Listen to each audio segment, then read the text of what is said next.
full, conventional NATO-Russia war.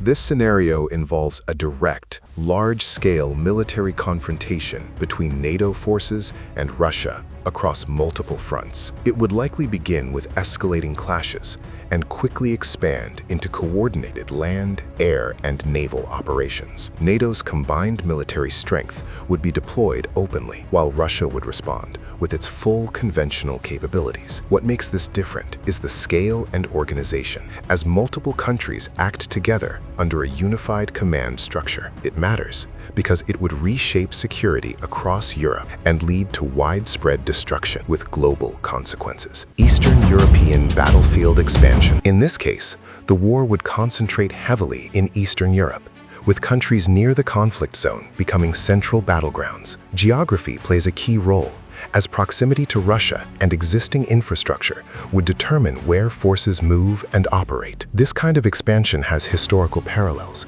in past European wars, where borders became fluid during conflict. What makes it distinct is the density of nations involved in a relatively small region. It matters because it would place millions of civilians at risk and disrupt the stability of the entire area. Air and naval dominance conflict. This outcome focuses on control of the skies and surrounding seas rather than only land battles. NATO's advanced air forces and naval fleets would attempt to gain superiority, while Russia would use its own systems to contest that control. Air and naval power have often shaped modern conflicts by limiting the opponent's movement and supply. What makes this different is the technological level and coordination involved. It matters because control of these domains can determine the overall direction and duration of the war. Cyber and electronic warfare surge. Here, the conflict would expand into the digital and electronic space, targeting communication systems, satellites, and infrastructure. Both sides have developed strong cyber capabilities over time, and these would become central in disrupting operations. Unlike traditional warfare,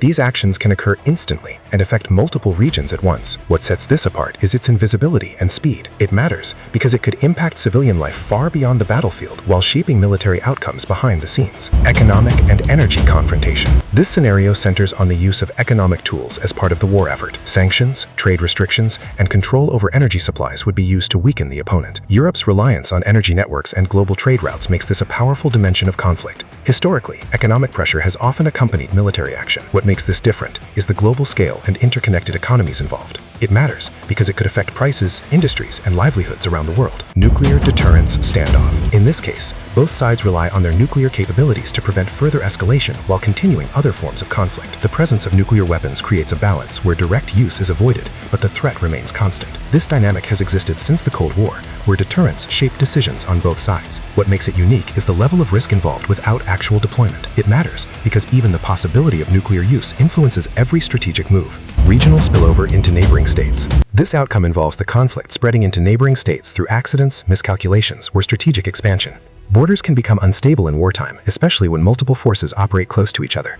History shows that wars often grow beyond their original limits in this way. What makes this scenario distinct is that it can happen gradually without a clear turning point. It matters because it increases the number of countries directly involved and raises the risk of wider escalation. Prolonged stalemate between forces. Here, the conflict continues for an extended period without a clear victory for either side. Both NATO and Russian forces would hold strong positions, leading to slow progress and repeated engagements. Long wars often shift from rapid advances to endurance and resource management. What makes this different is not the intensity but the duration. It matters because it drains resources, affects economies, and creates long-term instability. Negotiated ceasefire with ongoing tension. In this scenario, active fighting slows or stops through negotiations, but the underlying issues remain unresolved.